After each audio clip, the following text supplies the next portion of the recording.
for it to be nothing. I mean, the fact that he only got an 8-game suspension the first time at the end of the regular season and then spent 96 hours in some counseling center is a disgrace.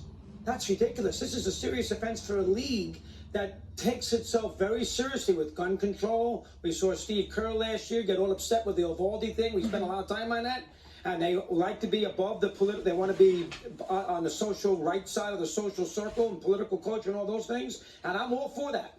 But if you're going to sit there now and tell me, well, this is not going to be, we're not going to stand for this. Adam Silver, who has a tendency to be way too friendly to the players, way too, come down hard. I don't want to see him until January. I know that sounds hard. You cannot have your star guard waving guns the way this country is right now with guns. With people getting killed left and right all over the place? How about Texas? Have we seen that in the last month or two? And we got John Morant for the second time in a month and a half after that joke of a rehab thing, waving a gun in a vehicle. And then I got someone says, well, we got to do investigating. No, you don't. You know, we'll see in January.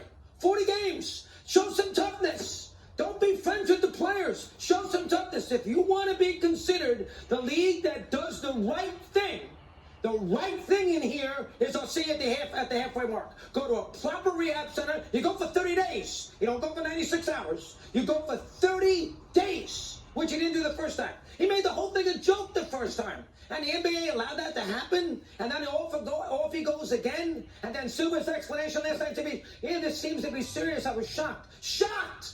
He only gave him a 10 games. He was in rehab for 10 minutes. Shocked! How could he be shocked? So I was very down on it, and he's got to go for a while. I know that's a hard thought. I said the same thing on the radio. I'm not backing off it. 40 games. See you at the halfway point of the year.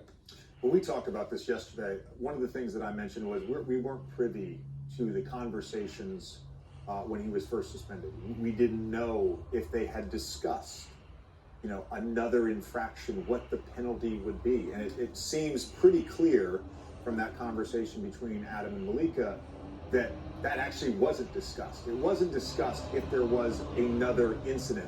And I'll say this again, in both these gun waving incidents on IG Live, there has been no law that's been broken, as far as we know. Colorado police investigated, no law was broken.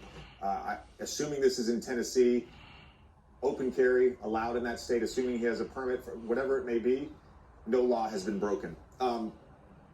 The reason I bring that up, it is very clear in our CBA what happens if you fail a drug test for performance-enhancing drugs or a street drug, a narcotic. It's very clear. It's this amount of games. It's very clear if you get a certain amount of technicals or a certain amount of flagrants, how much you're going to be suspended. And so that's where I think a 40-game suspension, the precedence for that, for not breaking a law. Again, we can go into the backstory of the incident with the teenager, Jaws claiming self-defense, that the teenager threw the ball in his face. We can go into the incident at the mall when he yelled at his security guard. We can go into the incident with the Indiana Pacers traveling party. As far as we know, all of these things have been investigated and no law has been broken. I'm not condoning the behavior. I'm not saying there should be no punishment. There should be consequences. You are the face of the league. You are representing the NBA. You are a role model to young kids. All of that. I don't think half a season is the right answer. And the last point I want to make, because you bring this up, the guns on social media. We talk about consequences. Look, in our country right now, gun culture is pervasive. It's pervasive. We've got mass shooting after mass shooting, and nobody's doing a damn thing about it. So I get why we're so sensitive to this right now. But there's no consequence for Greg Abbott telling his constituents that they should go buy more guns, and then we have mass shooting after mass shooting in Texas. There's no consequence for an elected Tennessee official to send out a Christmas card holding AR-15s with his young family, and then there's a shooting in his very district. There's no consequences to that. So why are we trying to lay down the hammer on a 23-year-old who didn't break a law? Explain that to me. I'll explain it to you. You're 1,000% right. Because that's exactly where I was going, JJ Redick. that congressional figure that sent out Christmas cards, doggy, not just with himself and his wife, but his children holding rifles. You've got the governor of Texas spewing his rhetoric because we all know that he's in the pocket of gun lobbyists. Okay, that's right, I'm going to say it. We know that's going on. Don't get us started with the state of Florida and some of the stuff that's going on there. There is no doubt that J.J. Redick is 1,000% correct with what he said. What J.J. Redick basically said, and I'll encapsulate it this way. We're living in a country right now, and Doggy, I get it, and I appreciate your passion, and your position is consistent. As do I. I got it. I got it. I got it. I truly, truly do. I get what you say. This is not anybody coming at you. But it says a lot about our country when, not Mad Dog, but there's a whole bunch of people out there who are so quick to feel the way Mad Dog just expressed about a 23-year-old basketball player.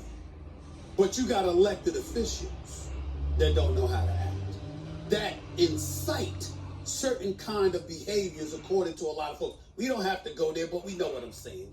We see this kind of stuff happening, and yet they get elected, but everybody's ready to condemn a 23-year-old that just happened to be in a car with his friend doing something very stupid and very idiotic. Ja Morant deserves to be suspended. Ja Morant deserves to be punished. That is absolutely true. But punishing somebody for the mistakes, the ill-advised decisions that they make, the immaturity is entirely different than engaging in condemnation.